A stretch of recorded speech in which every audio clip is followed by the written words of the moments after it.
Voltamos a apresentar Conexão pela TV e pela FM 103.3 com os detalhes da previsão do tempo. A quinta-feira iniciou com um tempo firme e temperaturas amenas. O dia será de bastante amplitude térmica, chegando aos 31 graus e não chove.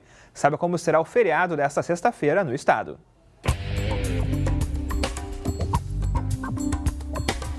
Nesta sexta, uma nova frente fria traz muitas nuvens para o sul do estado, onde chove ao longo do dia. Já na região da Serra, faz muito sol e calor e não chove. Nas demais áreas do estado, tem chuva a partir da tarde. Nos vales e encosta da Serra, o tempo vai fechando ao longo do dia e à noite pode chover. As temperaturas ficam entre 16 e 32 graus. Em Gramado, mínima de 12 e máxima de 28 graus. Em Ivoti, a mínima é de 15 e máxima de 31. Em Esteio, as temperaturas ficam entre 17 e 32 graus. Em Arroio do Sal, mínima de 19 e a máxima atinge os 25 graus. 9 de novembro ficou marcado como o dia da queda do Muro de Berlim.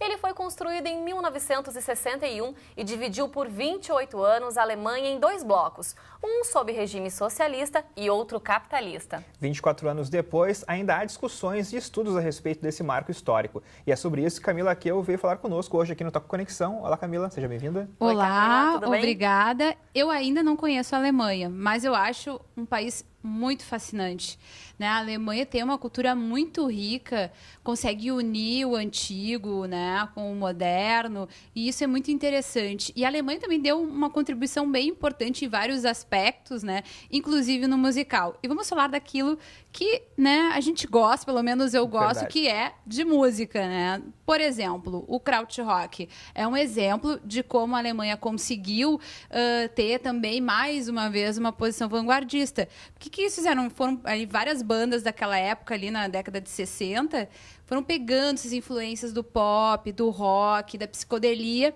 e adicionando a isso, né, uma experimentação sonora, sintetizadores, né? Eles faziam aquelas sessions intermináveis, aquele ruído, aquele barulho, né? Mas, enfim, isso mostra como a Alemanha realmente é vanguardista, né? Um exemplo disso, quem diria que os Beatles pudessem ficar mais moderninhos, né? Na sua breve passagem pela Alemanha, né, no início da carreira, eles ficaram bem moderninhos, né? Verdade, né? Aquela turnê que eles fizeram em Hamburgo, eles mudaram não só o visual, mas como o seu lado musical também um pouco com isso. Então, foi bem bacana. Bacana mesmo. Bom, Camila, e como é que a gente pode definir, então, as partes ocidental e oriental antes aí da queda do Muro de Berlim? Depois da Segunda Guerra Mundial, então, a Alemanha ficou dividida entre essa parte ocidental, que a Vanessa falou agora, né, que era regida pelo capitalismo, e a oriental pelo socialismo. Só que tinha uma diferença muito grande entre eles pelo desenvolvimento, né, o desenvolvimento econômico. A parte ocidental recebia mais aportes financeiros, principalmente dos Estados Unidos, né, e a oriental sofria ali com problemas para se desenvolver, com problemas econômicos, com a saída crescente de alemães da Alemanha Oriental. Então era complicado, assim, nessa questão de consumo, realmente a ocidental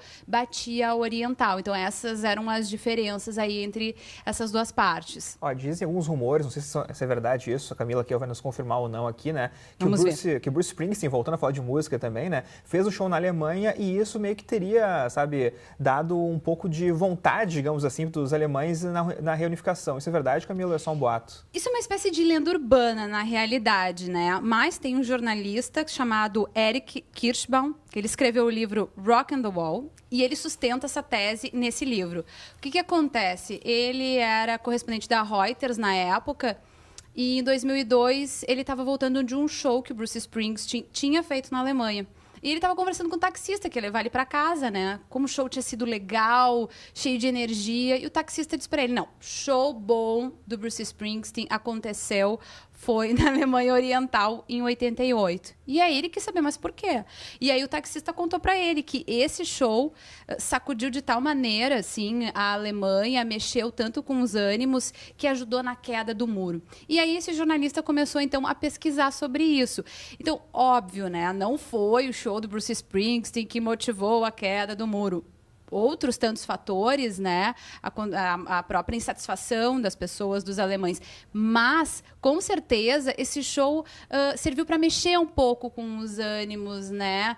Para dar aquele impulso, assim, aquela vontade realmente. Porque nesse show, o Bruce Springsteen fez um breve discurso ali em alemão, porque ele gosta de fazer isso, ele gosta de falar na língua nativa do país onde ele está. Ele fez um discurso em alemão e ele falou ali que ele gostaria que um dia as barreiras da Alemanha pudessem ser derrubadas. Então, serviu aí como um momento icônico para a música, para o rock, e também, quem sabe, para a vida, naquele momento, dos alemães, do que eles estavam vivendo, né? Interessante mesmo, né, Camila? Bom, e a gente tem que lembrar que esse ano, 2013, é marcado pelo ano da Alemanha no Brasil. Como é que é a relação desses dois países? Camila, como é que estão sendo essas comemorações, então? A gente aqui na região está acostumado, né? Porque a gente tem essa marca da imigração alemã, então isso para nós é mais assim familiar, né?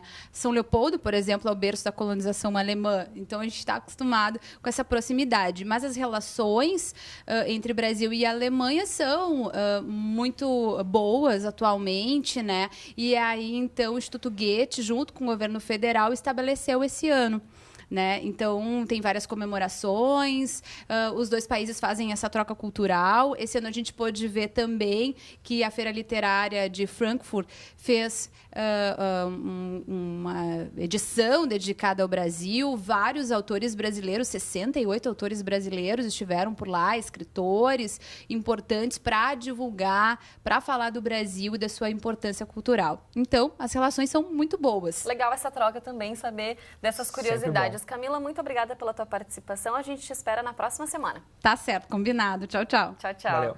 A seguir, você confere mais uma reportagem da terceira série especial da Rede Prosa sobre chimarrão e os processos da erva mate, exibida pelo Conexão nessa semana. É um instante só, a gente já volta.